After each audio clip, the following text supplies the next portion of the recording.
2026 বিশ্বকাপে নেদারল্যান্ডসের শুরুটা হলো দাপট দেখিয়ে। জাপানের বিপক্ষে 2-2 গোলের ড্রয়ের পর সুইডেনকে তারা উড়িয়ে দিয়েছে 5-1 ব্যবধানে। আর তিউনিশিয়ার বিপক্ষে সহজ জয়ে নকআউটের জন্য প্রস্তুতিও সেরে রেখেছে দ্য অরেঞ্জ আর্মি। তবে প্রতিপক্ষ যখন মরক্কো, তখন যে কোনো প্রস্তুতি উড়ে যেতে পারে তাদের গতিময় ফুটবলের সামনে। নাসের মাজরাউই কিংবা আশরাফ হাকিমিদের মতো উইংব্যাক অ্যাটলাস লায়নদের বড় শক্তি। মাঝমাঠে ম্যাচের গতি প্রকৃতি নিয়ন্ত্রণের দায়িত্ব থাকবে আইয়ুব বুয়াদ্দি, ব্রাহিম দিয়াজদের হাতে। আর গোল স্কোরারের ভূমিকা নিতে হবে ইসমাইল সাইবারিকে। সব মিলিয়ে বড় ম্যাচের জন্য প্রস্তুত মরক্কো গোলরক্ষক ইয়াসিন বোনো। আমি ভরসা রাখি হিরন স্মার্ট ওয়াটার পিউরিফায়ারে।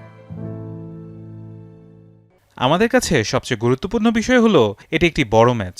প্রতিপক্ষ একটি দুর্দান্ত দল, যাদের দলে অনেক মানসম্মত খেলোয়াড় রয়েছে। মরক্কোরও কয়েকজন অসাধারণ খেলোয়াড় আছে, তাই ম্যাচটি হবে খুবই রোমাঞ্চকর। আমরা সবাই প্রস্তুত আছি এবং এই বড় চ্যালেঞ্জের জন্য নিজেদের সেরাটা দিতে চাই।